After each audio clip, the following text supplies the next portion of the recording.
Hi, welcome to another video. The purpose of this video is to have a look inside a Monitor Audio subwoofer. So this is a 360 made by Monitor Audio. On the internet I just had a look, it's 100 watts RMS. Whether the 100 watts RMS is true or not doesn't matter because I've got a small lounge and this does pack a punch. So this, obviously the volume up here and the frequency response, 40 Hz, 80, 120, 180 or anywhere in between. It's funny it says 40 to 180 because the internet, depending on what page you look at, one says 40 to 180, go into specifications, it says 27 Hz to 180. So if you want it for movies or music, if you've got other subwoofers or other speakers and this is out of phase with those, or you've crossed the wires, simply flick the phase switch. Just swap the phases. So this is an amplifier power in, but I run it from phono. Amplifier power in, so if you run it from your amplifier powered lines, you can then run them out of here off to other speakers. So let me show you what you get for your money. It's actually very little. I'll show you the woofer first. This weighs a ton, this speaker. So 8-inch subwoofer. Blue LED on the front. When it turns on. And that's the subwoofer speaker or magnet.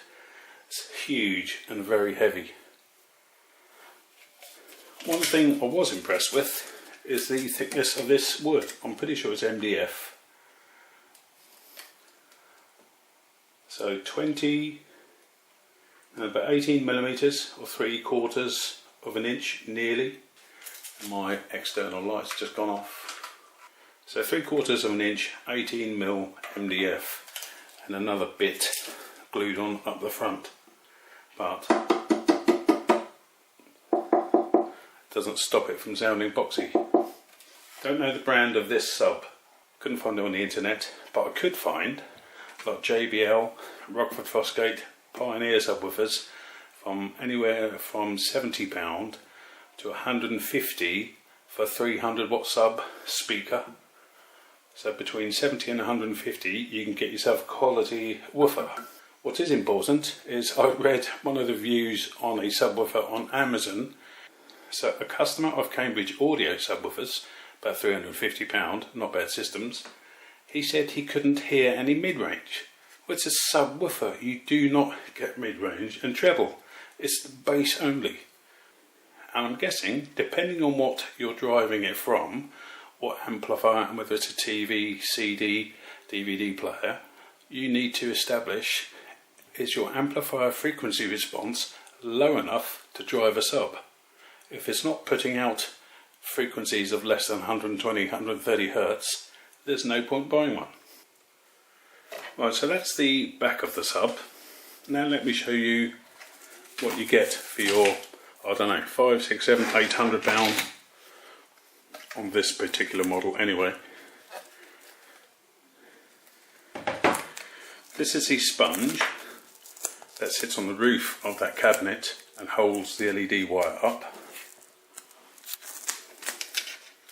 I'm not sure if it's there just to hold the wire or to stop, I don't know, some of the vibration, not sure.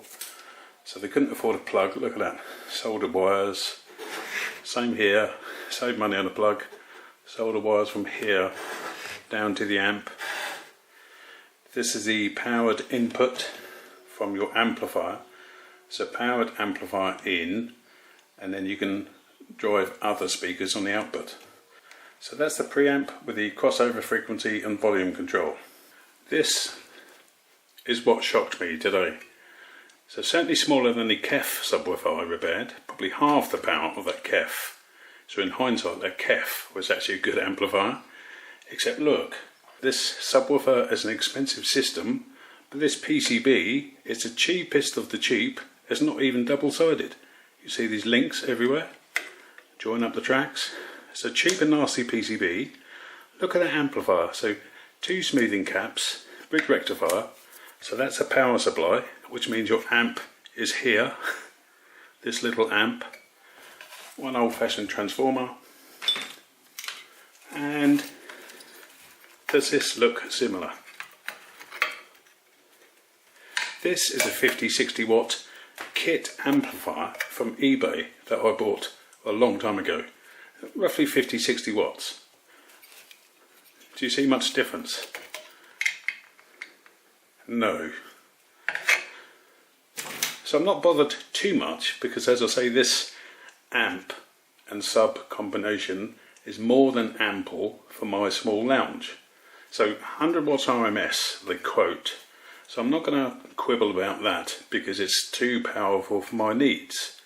So if you're looking for a subwoofer for yourself and you've got an average size lounge in here in the UK, don't start looking for 300, 400, 500 watts. You don't need it. This amplifier has only got to do the boom, boom, boom, nothing else. So quality doesn't even come into it, and you wouldn't hear much difference in quality between this eBay amplifier and this, because you're down at the sub frequencies, and even when you get distortion at subwoofer frequencies, you can't hear it. I was looking on the internet just the other day. Some of these subs are like £1,500. Not this model, better models. They've got bigger woofers, maybe even 2 of them on some brands I've noticed. But what, £1,500, £2,000? They've got to be kidding. That's like a £10 amplifier at best. Well, I'm on the monitoraudio.com website for this amp, and it says built-in 100 watt RMS MOSFET Class A/B amplifier. So where are the MOSFETs? I took this bracket off so I could see these power transistors. These are NPN and PNP power transistors, so that the output is not MOSFET driven. So I'm wondering, well, where's the MOSFET? It's BS. In the specifications, they quote this plate as a 4mm thick milled aluminium amplifier heat plate. Well, these holes here might be milled. Maybe here, here, here. Some of the bigger screws maybe. This outside is not milled. That is not a milling cut.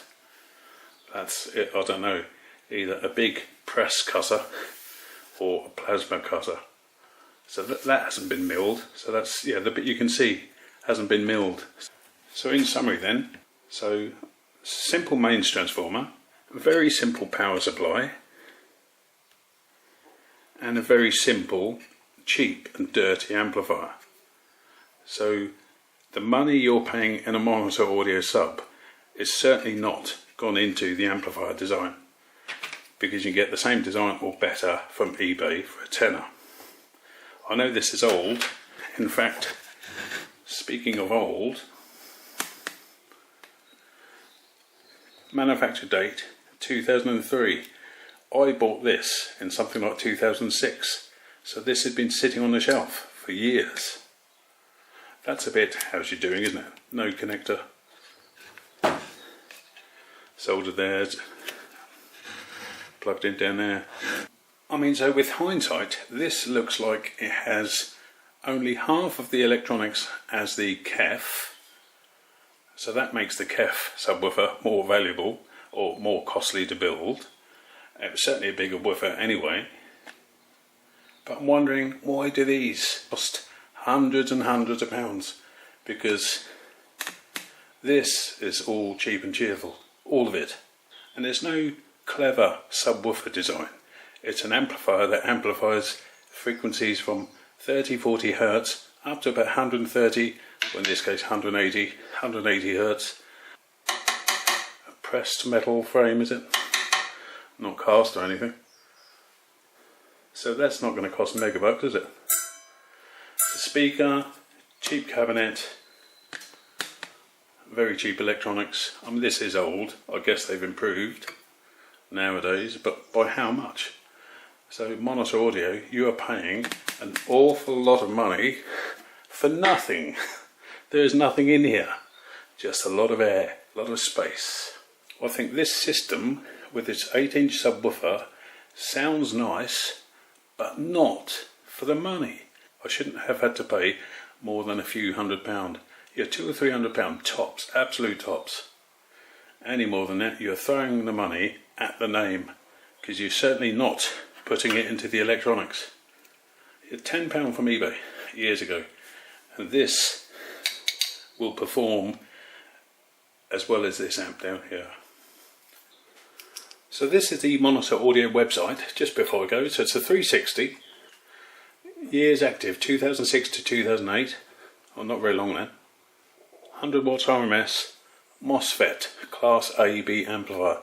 Where's the MOSFETs? Because they're not on the output stage. If it's an audio amplifier running from 40 to 180 Hertz, doesn't matter if you've got transistors or MOSFETs. Why boast about a MOSFET? If you have got MOSFETs, where are they? Because on this sub, they are not on the output stage. The output stage is a 2SE2837 and a 2SA1186 NPN and PNP transistor. And this is where it says solid 4mm thick milled aluminium amplifier heat plate. Well, the outside has not been milled because it's got an ugly cutting mark, so it's been probably some guillotine press. So what's my impression of Monitor Audio subwoofers? They sound nice. The glossy finish with its silver or black or the wood effect, they look nice. They're way too costly. Hopefully this video has given you some insight. When you're buying Monitor Audio subwoofers, you are paying for an awful lot of nothing, and that includes the electronics. Thanks for watching.